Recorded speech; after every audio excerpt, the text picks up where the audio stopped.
The top 10 fascinating facts about fear. Number 10. Fear-encoded neurons. During a bad fright, real or imagined, the jittery victim might experience some spectacular symptoms. Hyperventilating, unable to move, or bolting like a mouse. Every reaction originates from a tiny part of the brain. The walnut-sized amygdala remains a mysterious organ, but mice trained to fear a certain sound, signaling an electrical shock, revealed 2 facts about the brain's fear center. Whenever the zapping cue was given, they recognized what was about to happen and froze. The compassion-challenged researchers discovered that certain groups of neurons inside the amygdala were encoded with memories of fearful experiences, a library storing past events they've learned were fearful. Secondly, the amygdala almost takes over the brain whenever it recognizes a potential threat. Everything gets suppressed to focus on the correct fear response. Number 9. It's really contagious.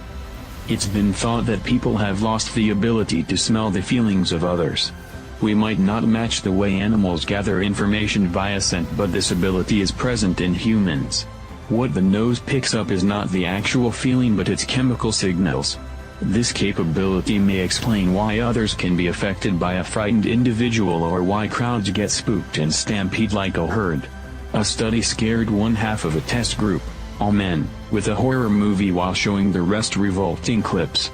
Women were then exposed to the sweaty results, and depending on which group's scent they inhaled, they correctly showed alarmed or disgusted reactions.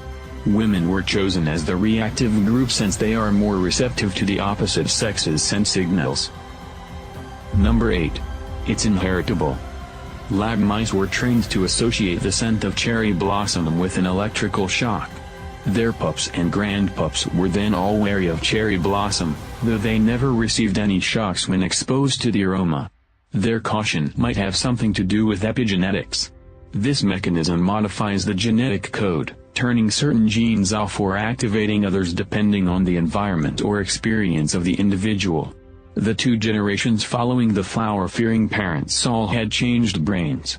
Large areas were dedicated to recognizing the odor, perhaps to help them avoid what their ancestors recognized as a threat.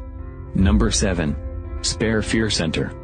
Since fear is so important to survival, nature made sure the brain's fear center, the amygdala, has a backup. For some time, researchers knew that when damaged, another part of the brain took over its job. Tests determined that this part is the bed nuclei. Rats with an impaired amygdala froze in the electrified cages they've been taught to fear, like normal-brained rats. But those who had a damaged amygdala and bed nuclei showed a significant failure when remembering dangers. Under normal circumstances, if one can call an amygdala shutdown, the bed nuclei would activate only if the main fear center is disabled. However, this backup circuit isn't always glitch-free. Anxiety disorders in some people might be caused if the amygdala's active signal is somehow not received by the bed nuclei, which then activates. With both centers working, a person can get overwhelmed with too much of a fear response. Number 6. Mind marijuana. Brain chemicals called endocannabinoids belong to the same group of cheminoids that make marijuana such a worldwide favorite. The ones the brain produces possibly exist to overwrite bad memories. Trails on mice, that's right, they got shocked again, determined that there is a circuit between 2 areas of the brain, both involved with restraining emotion and decision-making. When there is increased activity in the amygdala and the ventromedial prefrontal cortex, triggered by endocannabinoids, this circuit appears to help with the formation of safe new memories. In the mouse tests, the animals that received more artificial stimulation to the circuit were better able to overcome their fear of a certain stimulus.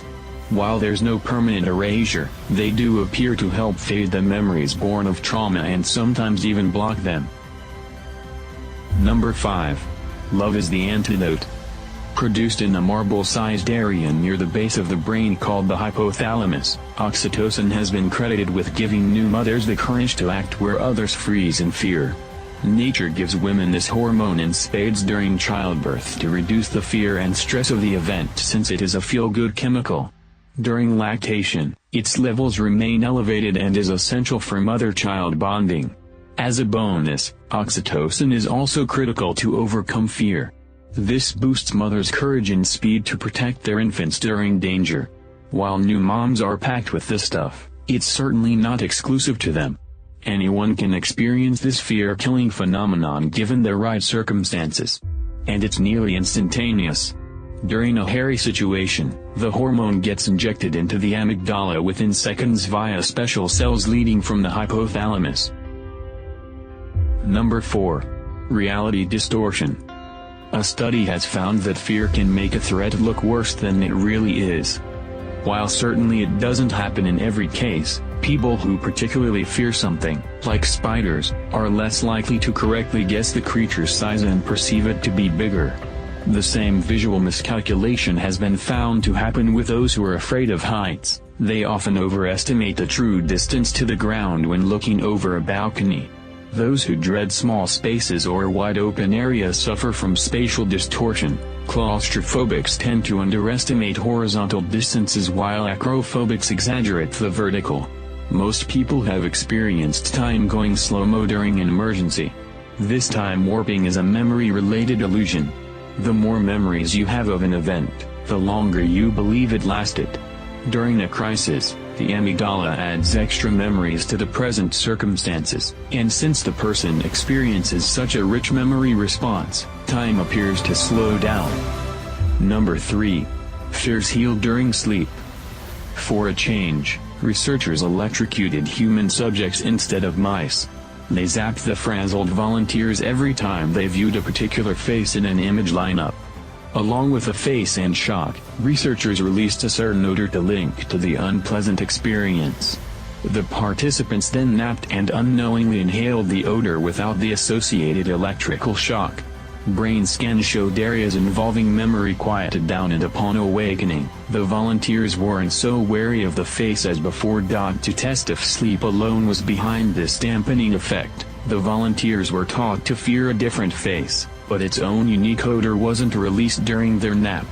Unlike the first image, participants still dreaded the second face after they woke up. A group that stayed awake feared both. For some reason, sleep provides a mysterious state where a received stimuli, like the odor, allows for a desensitizing effect. Number 2. The fear gene. There is a gene called Stathmin, and it divides those who can jump out of a plane and the people who can't even get on a plane. Stathmin is usually active in the amygdala and is responsible for what one might consider instinctive fears, heights, dangerous animals, and the unknown, but also remembering fearful experiences. Laboratory mice who lacked the gene braved open spaces and even took electrocution tests better than the Stathmin-carrying rodents. The second batch were more sensitive to dangers.